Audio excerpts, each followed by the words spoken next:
Este fanfic no me pertenece, todos los créditos a su autor. Dejaré el link de la historia en la descripción. Sin nada más que decir, empecemos con la historia. Capítulo 3. Texto del capítulo. Nisek Van Berflet temblaba. No estaba hecho para esto. Era un maldito oficinista. Se acurrucó y cerró los ojos. Si no podía ver, no podrían hacerle daño. Sintió que alguien lo sacudía. Ah, sí, ese chico, Subaru. Solo esperaba que fuera rápido. Podía oír un zumbido en los oídos, y la voz del chico se alzaba más fuerte, sacudiéndolo con fuerza. Pensó que le estaba diciendo que se levantara. Que se moviera, pero eso le permitiría verlos. Hubo un cambio. El chico probablemente decidió dejarlo allí. Para sobrevivir, era solo un desperdicio de espacio. Un peso muerto. Su cabeza se echó hacia atrás de golpe. Un dolor intenso le recorrió la mejilla. Miró a Subaru, que le estrechaba la mano. Dejó que su propia mano tocara la piel palpitante. El chico lo había abofeteado. Había algo mal en los ojos del niño. Podía ver la muerte en ellos. «Levántate», espetó el chico, que parecía tan ridículo. Como todos esos cadáveres justo antes de apartar la mirada. Las ratas de la colmena se comían sus pedazos explotados mientras él se abría paso entre las runas exteriores. Sus manos estaban callosas pero fuertes. Sacudían a Nisek una y otra vez. Quería volver a cerrar los ojos. Dios Emperador, miró por el mirador, podía verlos. Estaban tan cerca. Símbolos extraños en ellos, en sus pechos, en su piel. Él solo quería ir a un lugar seguro. No quería ser soldado. Recordó su oficina anterior. Guardaba los archivos de Gildernasl, nada más que un empleado comercial. Revisaba y registraba todas las transacciones del día y luego volvía a casa con Esma. No era nada. Ahora veía al niño, pero no solo al niño. Era el cuerpo de tantos cuerpos destrozados. Niños, padres y ancianas. Tan práctica, su Esma siempre decía que los soldados servían para morir, y nada más. Ahora era chatarra en alguna tienda de costura, y sus entrañas seguramente quedarían bonitas en las paredes. Eso fue lo que vio cuando miró al niño. Vio a alguien vivo. Ya no estaba seguro de serlo. Chikush. Era una maldición que desconocía. Se preguntaba qué significaba. El chico se giró y levantó su arma, pero no sabía cómo dispararla. Empezó a disparar. No eran como los demás vigías. No tenían artillero. No estaban entrenados para eso. Se alejó solo un par de pasos, el espacio medía solo 1,5 metros de ancho. Techo de chapa metálica. Antes era la casa de alguien. Solo quedaba el armazón metálico de una cama. Lo habían despojado de todo lo demás. Su trabajo era gritar una advertencia antes de morir. Pero no parecía importarle. El chico volvía a disparar. Cada disparo, errado. Sus ojos eran 2 llamas de furia en su cabeza. Estaba asustado. Nisek podía ver que estaba tan asustado como él. Pero siguió disparando. Bajó la vista hacia sus manos temblorosas y, de nuevo, hacia el pequeño vigía, hacia las olas interminables que se acercaban al ataúd de hojalata. Se incorporó a trompicones, con las manos aún temblorosas. Quería, no importaba. Tomó su arma. Pequeños agujeros de bala dejaban entrar la luz. Un rayo láser pasó volando. Casi le doy al chico. Estaba orgulloso de no haber perdido los intestinos. Observó las interminables oleadas de cuerpos y tanques que pasaban junto a ellos. Entonces él también disparó. Subaru disparó. Era lo único que podía hacer. Estaba tan acostumbrado a tener un plan. A tener una forma de contraatacar. Emilia, Beatrice, Garfield, Rem e incluso Otto lo habían consentido. Los extrañaba muchísimo. Intentó no pensar en Al. Ahora mismo, sin embargo, solo tenía una opción. Siguió disparando porque si se detenía, no sabía si podría volver a empezar. Podía sentir a Van Berflet tambalearse junto a él. Oler su sudor. A Subaru no le importó. Probablemente olía igual. Estaba aprendiendo que no se trataba simplemente de apretar el gatillo. Su objetivo era mover cosas que no podían quedarse quietas. Había humo y gritos. Odiaba ese sonido. Quería que parara. Quería poder hacer algo más que simplemente quedarse sentado en su pequeño nido de metal disparando a los malos. Intentó ignorar el alivio que sentía en el pecho cada vez que fallaba. Aún así, no estaba acostumbrado a la guerra, no así, no a esta escala. Explosiones de tanques, pequeñas estrellas en la distancia. El olor a humo, sangre y ceniza en el aire. Se sentía casi agobiante. Había visto mucha muerte en su vida, pero nunca había sido así. Nunca es tan inútil. Casi se sentía impotente. Lo único que sabía hacer era seguir disparando su arma. Seguir fallando. Van der Vliet jadeaba a su lado. Con tanto fuego, ruido y muerte, parecía un horno. Los tanques usaban las carreteras abiertas. Parásitos de hombres los perseguían tambaleándose.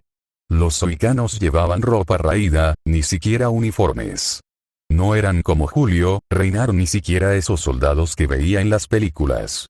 No parecían valientes. Estaban en lo alto, 5 pisos más arriba, dentro de la caja de metal, y una escalera oxidada era la única manera de entrar. Era la razón principal por la que habían volado en pedazos.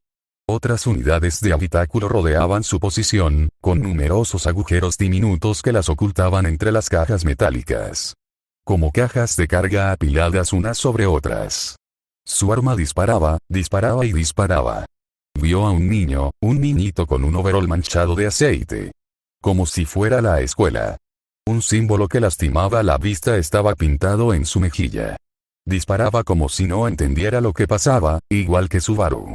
Los adultos llevaban una armadura de color ocre. Tenían algo que los protegía, pero el niño no.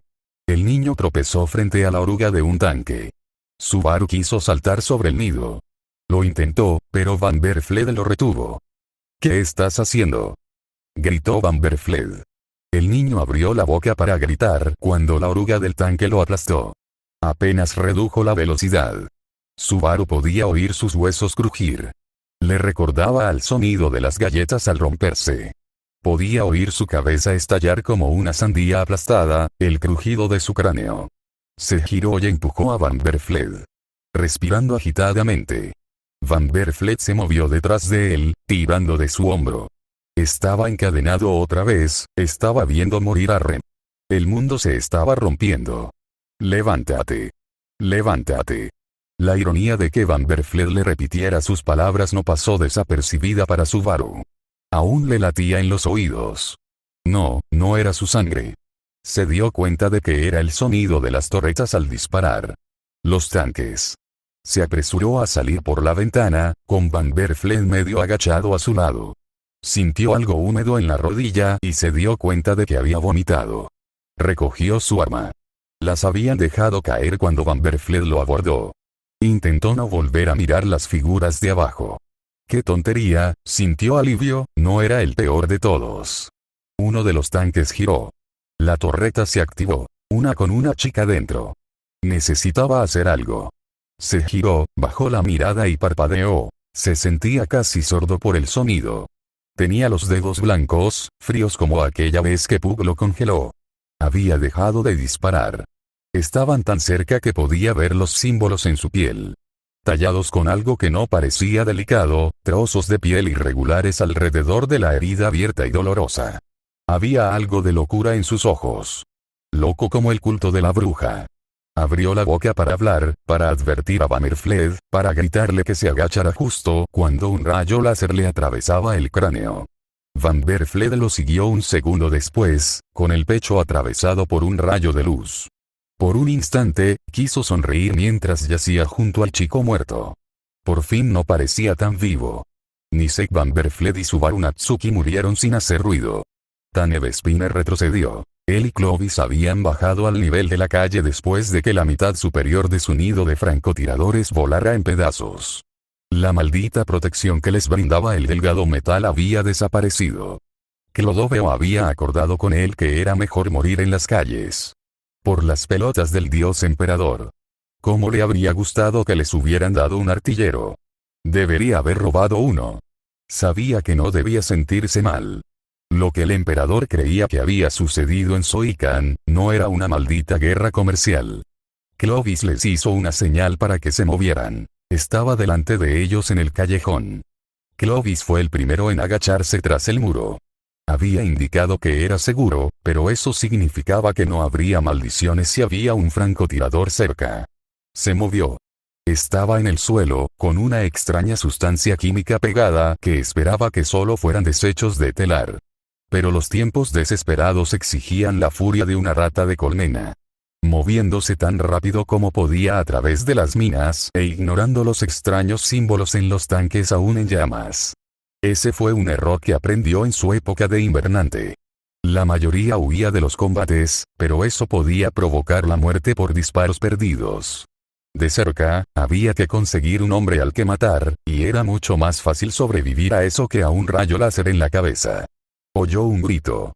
Un cuerpo se retorció al final de la calle.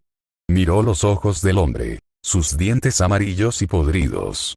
Debía de estar en plena hibernación, al menos, para que aún los tuviera.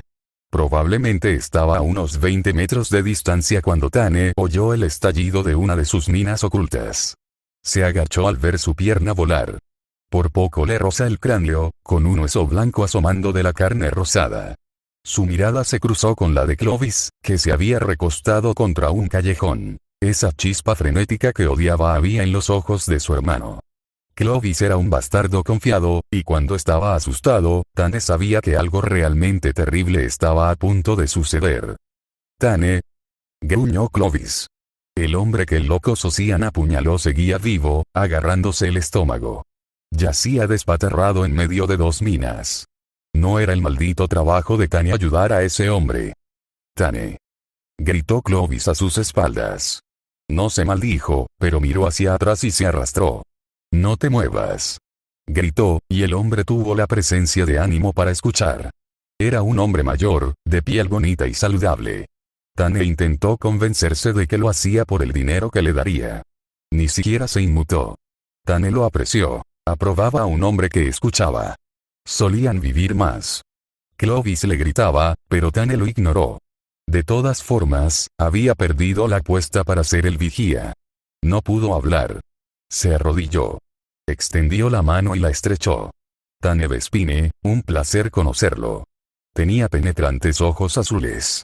Tane sabía que ahora era un habitante de la colmena superior. Nadie con ojos así, ni siquiera en la colmena media, había permanecido mucho tiempo más que como un muñeco. Era un florín, al menos sino de sangre de la colmena superior. Octus Atterford. Ahora sácame el trono. Definitivamente, en la colmena superior, ningún habitante de colmena media o baja que se precie usaría el trono en esta situación. Es una palabra demasiado suave. Claro que sí. Tane asintió y se desplazó hacia abajo. Hay dos minas a cada lado, así que no deberías moverte ni un segundo, o ambos seremos pasto de ratas. El hombre se quedó paralizado como si Tane hubiera amenazado con cercenarle la virilidad. ¿Cómo demonios sabes eso? Su voz era suave, como imaginaba que sabría la buena sacra. Tenía que ser falsa. Porque yo los puse allí, por supuesto. El hombre palideció, lo que a Tane le pareció un poco dramático. Solo eran unas minas. Lo levantó con cuidado y lo dejó apoyarse en él, soportando la mayor parte de su peso mientras avanzaban. Su costado sangraba profusamente, pero Tane sabía reconocer una herida superficial al verla. El hombre tenía suerte si no moría a manos de algún carnívoro verde. Casi llegaron a la entrada del callejón. Clovis abrió mucho los ojos. Los arrojó a la entrada. Chocó contra Clovis con un golpe sordo, ambos jadeando mientras un dolor agudo le atravesaba el pie. Bajó la mirada hacia el agujero de su bota. Tane gimió con fuerza encima de su hermano mayor, quien lo empujó rápidamente. Eso solo lo hizo gemir aún más fuerte. Tane sonrió. ¿Conoces a Clovis? ¿Qué, idiota?, espetó Clovis. Tane le mostró dónde le habían cortado el pie. Creo que encontramos un amuleto de la suerte. Clovis bajó la mirada un instante, parpadeando lentamente antes de suspirar. Bastante dramático, en opinión de Tane. Subaru parpadeó y despertó. Miró la pistola láser en sus manos y el humo en lo lejos. Unas figuras apenas se dibujaban entre los escombros. La primera descarga ya había ocurrido. Sacó a la derecha, sintiendo pasar el último rayo junto a su cabeza. No disparaba como antes. Sabía que no podía. Si apretaba el gatillo ahora mismo, vomitaría. Se giró, balanceando el arma sobre el hombro, con la correa clavándose en la piel. Se arrodilló desde el puesto de observación. Estaba bastante seguro de que estaban demasiado lejos para verlos, pero no quería correr el riesgo. Estaba casi seguro de que ya le había dado una bofetada, pero tenía ganas de volver a hacerlo. No tenían tiempo. ¿Qué? Preguntó Vanderfled, con la mirada aún fija en el horizonte. Tenemos que irnos, dijo Subaru, con el tono severo que había aprendido de Julius. Siempre lo ayudaba a calmarse. La mirada de Vanderfeld se fijó en él. Estaríamos desertando. Subaru lo sacudió de nuevo. No podemos darles a los malos desde aquí. Vamos a fallar todos los disparos. Necesitamos bajar al suelo. Al menos, así podremos derribar a uno de ellos. Los labios de Vanderfled se crisparon, y una especie de vida volvió a sus ojos. Uno para los dos. Parece un trato justo. Subaru extendió la mano, dejándola flotar en el aire. Vanderfled la tomó y Subaru ayudó al hombre a ponerse de pie. No olvides tu arma, gritó mientras se agachaba, con la cabeza baja como en esas viejas películas de guerra, y se dirigía a la escotilla. Maldito adolescente al trono. Subaru sonrió un poco. Levantó la escotilla y la empujó hacia un lado. Con un último suspiro, se abrió de golpe. Saltaron hacia atrás, evitando por los pelos aplastarse los dedos de los pies. Bajaron por la escalera de abajo. Cada peldaño sonaba. Podía oír los disparos a su alrededor. Los otros habitáculos podrían ocultarlos, pero no detendrían una de esas balas de luz. Probablemente fue un pequeño milagro que lograran bajar como lo hicieron. Sus pies resonaron contra el suelo y luego ambos volvieron a agacharse. ¿A dónde? Susurró Vanderfled. Casi hizo reír a Subaru. Era tan fuerte que, aunque el hombre mayor hubiera gritado, nadie lo habría oído. Subaru abrió la boca. Un grito de guerra rugió desde lo que parecían docenas de pulmones. Aléjate de eso, intentó Subaru. Los labios de Vanderfled se crisparon nuevamente, un pequeño logro, pero hizo que Subaru se sintiera extrañamente cálido. Dijimos uno, no. Tenemos que conseguir al menos eso entre los dos. ¿Estás seguro de esto? Subaru lo estudió. Sabía que no iba a dar marcha atrás, pero el hombre mayor parecía como si una brisa fuerte fuera a derribarlo. El emperador protege, dijo Vanderfled y luego se giró y se movió, con Subaru tras él mientras se dirigían hacia el sonido de los gritos. Nunca aprendí. Golea se arrodilló junto a Victra. Le tomó la mano. Tenía una herida en el estómago y podía verle los intestinos. No sobreviviría porque él ya lo sabía. 4 cayeron antes de que uno de ellos la apuñalara. Sus manos apenas podían moverse. Sus labios intentaban formar palabras que sus oídos, sordos por el bombardeo, no podían oír. Él le respondió con señas, sus manos grandes, ahora extrañamente suaves. Duerme ahora. Ella sonrió. ¿Crees que el emperador protege? Ahora ella tenía miedo en sus ojos. El mismo miedo que él tenía en los suyos. Podría mentirle y decirle que sí, pero ahora sentía que el emperador no se preocupaba mucho por ellos. A decir verdad, nunca había pensado que le importaran mucho. Descansa ahora, muchacha. No más trabajo en el telar para ti. Ella sonrió, sus labios pálidos. Mata a unos cuantos más por mí. ¿Lo harías? Dijo por señas. Apenas movía las manos. Ahí está tu dote hasta la tumba, recompensa de guerra. Cerró sus ojos muertos y se levantó. Blandiendo su hacha de carbón sobre el hombro. Podía ver venir la siguiente ola. Golea. Quar, un chico delgado de la mina, se tambaleó junto a él. Cole casi intentó golpearlo, pero se detuvo a mitad de camino. Estaban en las trincheras que Fencer había construido. El mayor de las fuerzas de defensa de la India, muerto ya, por si acaso, apreciaba los túneles. Hacían que fuera más fácil oír a esos cabrones. Quar se echó hacia atrás, con los ojos muy abiertos. Lo siento, suspiró Golea, dejando caer el hacha a un lado. El chico miró el hacha con cierta aprensión, pero se armó de valor. 2 más se unieron a las trincheras. Oms. Agarró una pistola nueva de un montón de carne a sus pies. Conocía al viejo cabrón. Un chico llamado Subaru y ese hombre mayor llamado Vanderfled. La correa estaba atrapada bajo el cuerpo. Empujó la carne muerta, sacando la correa. Consíguelos con Tane y los otros dos con él. Quar frunció el ceño. No durarán ni un día. ¿Sus cuerpos pueden ralentizar a esos bichos?, dijo Cole con voz enfadada. O quizá nos ataquen en otro lugar y tengan suerte. Ahora es cosa del emperador. Quar abrió la boca para hablar, pero, al mirar el rostro de Cole, la cerró. Bien, dijo, saludando. Niño tonto, pensó. Miró por encima de la cresta, viendo siluetas acercándose desde el humo. Pensó en su esposa y sus hijos y se echó el arma al hombro. Pensó en las chicas del telar que ni siquiera podían oírse a sí mismas mientras morían. Conseguiría algunos más. Fin del capítulo. M.